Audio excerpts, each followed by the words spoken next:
யாருமே சொல்லிக்கிட்டீங்களா? ஸோ நம்ம இதோட மிச்சமெல்லாம் வந்து கண்டினியூ பண்ணலாம். நம்ம இதோட மிச்சமாக ஜேகே பார்க்க ஒரு கால் வந்திருக்கும். ஸோ அந்த கால் பார்த்து செம ஷாக் ஆயிருப்பாரு.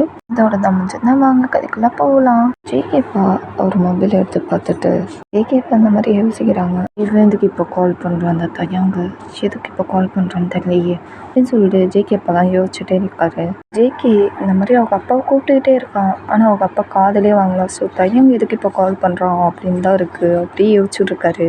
ஜேகே அவங்க அப்பாவை ஒரு ஷேக் பண்ணதுக்கப்புறம் தான் ஸோ ஜேகே அப்பாவே நார்மலுக்கு வராரு. என்ன ஜேகே, என்னப்பா நான் அவ்வளோ நேரம் கூப்பிட்டு இருக்கேன், என்னத்தை பற்றி யோசிச்சுட்டு இருக்கீங்க? ஜேகே இந்த மாதிரி அவங்க அப்பாட்ட கேட்டு இருக்கும்போது ஸோ ஜேகே அப்பா கால் வருது. ஸோ ஜேகேவும் பார்க்குறான். ஸோ ஜேகேவை பார்த்துட்டு ஜேகே நான் அப்புறமாட்டி கொண்டு வந்து சொல்கிறேன், நான் கால் பேசிட்டு வரேன். ஸோ ஜேகேவும் சரிப்பா நீ போய் கால் பேசிட்டு வாங்க அப்படின்னு சொல்லிட்டு ஜேகே சொன்ன அடுத்த செகண்டு ஸோ ஜேகே அப்பாவும் அங்கேருந்து ஓரமாக போயிட்டு ஸோ ரூமுக்குள்ளே நின்று கால் அட்டன் பண்ணி பேசுகிறாரு. ஸோ அந்த சைடுலேருந்து ஒரு பர்சன் பேசுகிறாங்க. என்னடா கெமிஷி கால் அட்டன் பண்ண மாட்டேன்னு நினச்சேன், பரவாயில்லையே அட்டன் பண்ணிட்டேன். இந்த மாதிரி ஒரு பர்சன் பேசிகிட்டு இருக்காங்க. ஸோ அது வேறையும் இல்லை, நம்ம தயாங் தான். அட்டன் பண்ண மாட்டேன், கட் பண்ணிடுவேன்னு நினச்சேன், பரவாயில்ல அட்டன் பண்ணிட்டேன் நினச்சா எனக்கு பெருமையாக இருக்குது. அவனை கேள்விப்பட்டேனே, உன் பையன் இன்ஸ்பெக்டர் ஆகிட்டானாமே, சிபிஎஸ் இன்ஸ்பெக்டர் ஆகிட்டானாமே உன் பையன். எனக்கு தெரியும் எதுக்கு உன் பையனை அந்த வேலைக்கு நீ சேர்த்து விட்ட, அவன் எப்படி இன்ஸ்பெக்டர் ஆனான்னு எனக்கு எல்லாமே தெரியும். என்னை பிடிக்கிறதுக்கு என்னை பழி வாங்குறதுக்கு தானே நீ இந்த மாதிரி உன் பையனை இந்த மாதிரி வேலையில் சேர்த்து விட்ட. பரவாயில்லையே கெஸ் பண்ணிட்டியே, ரொம்ப வீக்குன்னு நினச்சேன், பரவாயில்ல நீ கூட கெஸ் பண்ணிட்டியே. ஆமாம், என் பையனை அந்த வேலையில் சேர்த்து விட்டது காரணமே அதாண்டா, முக்கியமான காரணமே.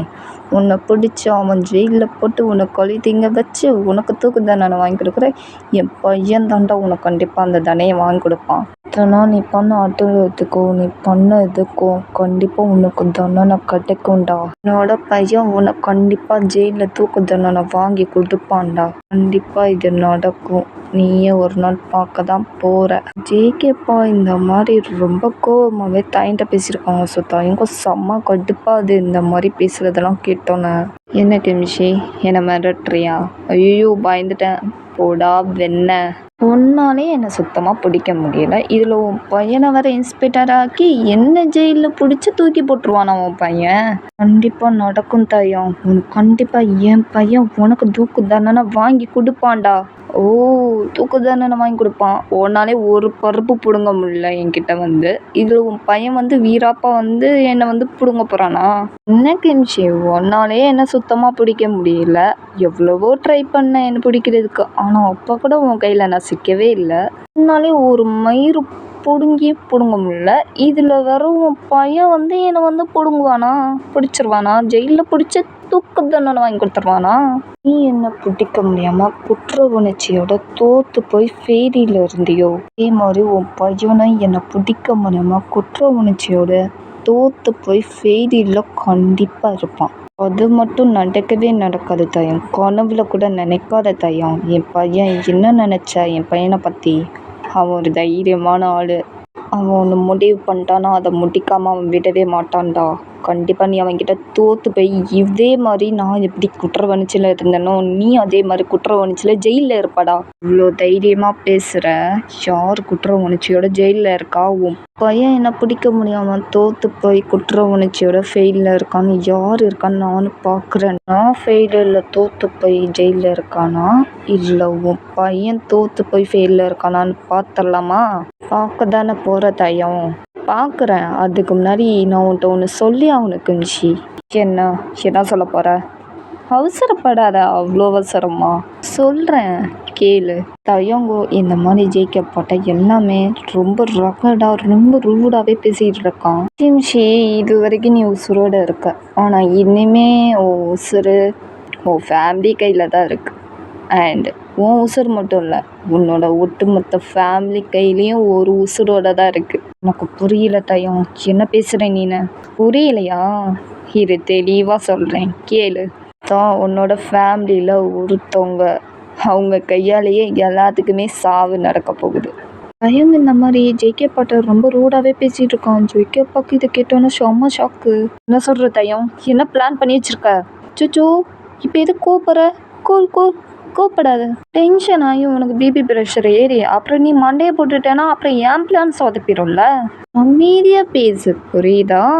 நீ என்ன பிளான் பண்ணி வச்சிருக்க ஒழுங்கா சொல்லு. தயம், நீ மேலும் மேலும் தப்பு பண்ற தயம். என்னடா ரொம்ப டென்ஷன் ஆகுறியா? அப்படி தாண்டா பண்ணுவேன். என்னடா பண்ணுவேன் தயம்? நான் உன்னை சும்மா விட மாட்டேன்.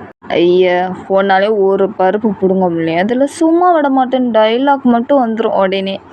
ஐயோ, மூடிக்கிட்டு விஷயத்த கேள்ற மயிருக்கு நிஷி. இங்கே பார், உனக்கு 2 வாய்ப்பு, உனக்கு 2 சான்ஸ் தான் கொடுப்பேன். ஒன்று, உன் சொத்து பத்திரத்தை என் பேரில் எழுதி வச்சிரு.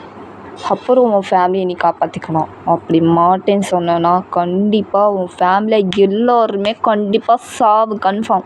ஸோ பரலோகத்துக்கு போய் சேர்ந்துட்டு டூவேட் பாட வேண்டியதான் எல்லாரும். இதுதான் உனக்கு கடைசி சான்ஸ். அதையோ உன் சொத்தெல்லாம் என் பேரில் எழுதிச்சிட்டேன்னா உன் ஃபேமிலியை நீ காப்பாற்றிக்கலாம். அப்படி மாட்டேன்னு சொன்னேன்னா கண்டிப்பாக உன் ஃபேமிலியிலேருந்து ஒருத்தனா சாவான். கன்ஃபார்ம் நடக்கும். என்ன பேசுகிற நீனு? அதை மட்டும் நான் நடக்கவே விட மாட்டேன். முக்கியமாக என் சொத்து பத்திரத்தை கூட நான் எழுதியே தரமாட்டேன். சொல்லி பைசா கூட உனக்கு கிடையாதுடா. நீ ஒரு முடிவாக தான் இருக்க இல்லையா கிம்ஷி? ஆமாடா, நான் ஒரு முடிவாக தான்டா இருக்கேன். இப்போது ஒன்றும் பண்ண முடியாது, சாவு. ஸோ யாராலையும் விதியை மாற்ற முடியாது. சாவு கன்ஃபார்ம் நடக்கும், கவலைப்படாத. ஸோ எனக்கு இப்போ வேலை இருக்குது, நல்லா யோசிச்சு பாரு புரியுதா? ஃபேமிலி முக்கியமா இல்லை நான் சாக போகிறேன்னு ரொம்ப முக்கியமா? நீ 2த்தில் ஏதாவது யோசிச்சு பார்த்துக்கோ. ஸோ எனக்கு இப்போ வேலை இருக்குது, ஒர்க் வேலை. நான் போயிட்டு வரேன். ஃப்ரீயாக இருக்கும்போது நான் உனக்கு கால் பண்ணேன். ஓகே, பாய். பையன் இந்த மாதிரி ரொம்ப ரூடாகவும் கோவமாகவும் ஜேகே அப்பாட்ட பேசி முடிச்சுட்டு காலை கட் பண்ணிட்டு அவன் வாட்டுக்கு வேலையை பார்க்க ஸ்டார்ட் பண்ணிடுறான். ஜேகே பக்கங்க செம்ம கடுப்பாகுது, அவ்வளோ கோவம் வருது. டென்ஷனோட நிற்கிறாரு. இவன் என்ன பிளான் பண்ணியிருக்கானே தள்ளியே அப்படின்னு சொல்லிட்டு அதை பற்றி தான் யோசிச்சுட்டு செம்ம கோவத்தில் நிற்கிறாரு. நம்ம ஜேகே அப்பா இப்படி கோவத்தோட டென்ஷனோட இவ்வளோ பதட்டமாக நிற்கிறத பார்த்துட்டு நோட் பண்ணிடுறான் நம்ம ஜேகே. அப்பாட்ட போய் கேட்கலான்னு நினைக்கும் போது சரி வேண்டாம், எதுக்கு அவரே சும்மா டென்ஷனில் இருக்கார் அப்படின்னு சொல்லிட்டு கேஷுவலாக விட்டுறான் ஜேகே. ஸோ கரெக்டாக அவன் ரூமுக்கு போகலான்னு நினைக்கும் போது ஒருத்தவங்க சோகத்தில் உட்காந்துருக்காங்க. ஸோ அது வேறையா இல்லை, நம்ம ஜாரா குட்டி தான்.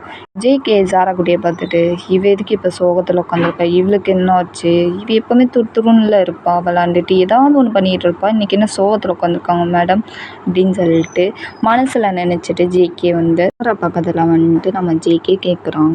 ஜாரா குட்டி, இப்போ எதுக்கே வந்தா? போ, நான் உன்கிட்ட பேச மாட்டேன். ஏய் என்னடி ஆச்சு, இப்போ எதுக்குடி இப்படி கோச்சுட்டு உட்காந்துருக்க சோகமா? ஜேகே அந்த மாதிரி நம்ம ஜாரா குட்டிகிட்ட கேட்டோன்னா ஸோ ஜாரா குட்டியும் பார்த்துட்டு முடியாது, நான் அப்படி தான் உட்காந்துருப்பேன். ஏய் என்னடி ஆச்சு இப்போது ஜாரா குட்டி, என்ன ஆச்சுன்னு சொன்னால் தானே தெரியும் அண்ணனுக்கு. ஸோ ஜேகே இந்த மாதிரி ஜாரா குட்டிகிட்ட கேட்டோன்னா ஸோ ஜாரா குட்டியும் பார்த்துட்டு அவங்க அண்ணனை பார்த்துட்டு, நான் பக்கத்து வீட்டு ஆண்டி இருக்காங்கள்ல, உங்கள் வீட்டில் 2 டன்ஸ் பையன் இருக்கான்ல, அவன் மட்டும் அவன் கூட தம்பி கூட மட்டும் ஜாலியாக விளாண்டுக்கிட்டு இருக்கான். எனக்கு மட்டும் யாருமே இல்லை, நான் தனியாக இருக்கேன் அப்படின்னு சொல்லிட்டு ஜாரா குட்டி ரொம்ப ஃபீல் பண்ணிட்டு க்யூட்டாக ஃபிட் பண்ணிட்டு பேசிகிட்டு இருக்கா. ஸோ ஜேகே, இதுதான் உனக்கு பிரச்சனையா அப்படின்னு சொல்லிட்டு ஜாரா குட்டியை தூக்கி மடியில் வச்சுட்டு ஜாரா குட்டியை பார்த்துட்டு, இதான் மேடம் இவ்வளோ சோகத்தில் கோச்சிட்டு உட்காந்துருக்கீங்களா? ஆமாம், இல்லை இன்னும் டைம் இருக்குடா தங்க குட்டி, ஜாரா குட்டி. இல்லை முடியாது, எனக்கு தம்பி பாப்பா வேணும். ஜாரா குட்டி இந்த மாதிரி ஆட்டம் பிடிச்சிட்டு இருக்கா. ஸோ ஜேகே, இப்போ என்ன, தம்பி பாப்பா கூட விளாட்ணும் உனக்கு, அவ்வளோதானே? நான் அண்ணன் ஒரு ஐடியா சொல்லட்டா? சொல்லுண்ணா.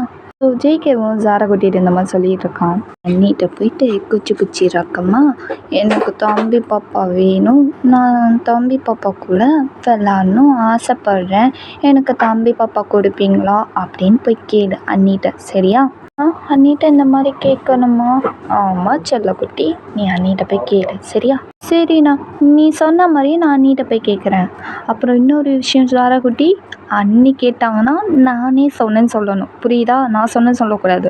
இதுக்கு நான் இப்படி பேசுகிறேன், ஏன்னா நீ இப்படி சொன்னீன்னா அப்புறம் தம்பி பாப்பா கூட நீ எப்படி விளாடுவ? ஐயோ ஆமாம்ல, சொன்னால் தம்பி பாப்பா கிடைக்காதுல்ல. சரி நான் சொல்ல மாட்டேன், பிங்கி ப்ராமிஸ். ஜாரா குட்டி தங்க குட்டி அப்படின்னு சொல்லிட்டு கன்னத்தில் கிஸ் பண்ணிட்டு, சரி நீ போய் அண்ணிகிட்ட போய் கேளு சரியா? இதோ இப்போவே போய் கேட்குறேன் அப்படின்னு சொல்லிட்டு ஜாரா குட்டி கிச்சனுக்கு வரா. ஸோ ஜேகே ஒய்ஃப்லாம் அவங்க காய்கறி வெட்டிகிட்டு இருக்காங்க. ஸோ வேலை பார்த்துக்கிட்டு இருக்காங்க. ஸோ ஜாரா குட்டி ஜேகே அவங்க ஒய்ஃப் சாரியை பிடிச்சி லைட்டாக இழுத்து விட்டோன்னா ஸோ ஜாரா குட்டியை பார்த்துட்டு, என்னடா செல்லம், என்ன குட்டி என் செல்லத்துக்கு வேணும்? இங்கே எதுக்கு வந்திருக்கீங்க? நான் ஒன்று சொல்லுவேனே அதையே நீங்கள் சொல்லணும் சரியா?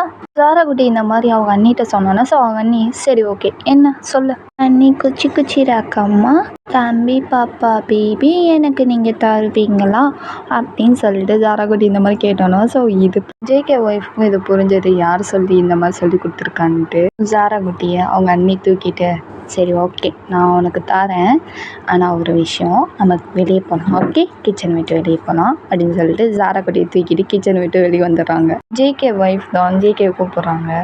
ஸோ ஜேகே அப்படின்னு சொல்லிட்டு கூப்பிட்டாங்க. ஸோ ஜேகேவும் திருப்பி பார்த்துட்டு ஷாக் ஆகிடும். ஓகேடா, அதோட இந்த எபிசோடு வந்து நெக்ஸ்ட் எபிசோடில் பார்க்கலாம். ஜேகே திரும்பி அவன் ஒய்ஃபை பார்த்துட்டு எதுக்கு செம்ம ஷாக் ஆனால் நெக்ஸ்ட் எபிசோடில் பார்க்கலாம். நான் கிளம்ப டைம் பிடிச்சிருந்தா லைக் பண்ணுங்கள், ஷேர் பண்ணுங்கள், கமெண்ட் பண்ணுங்கள், சப்ஸ்கிரைப் பட்டன் நெட்டுங்க. லவ் சார் அங்கே போய் பாய்.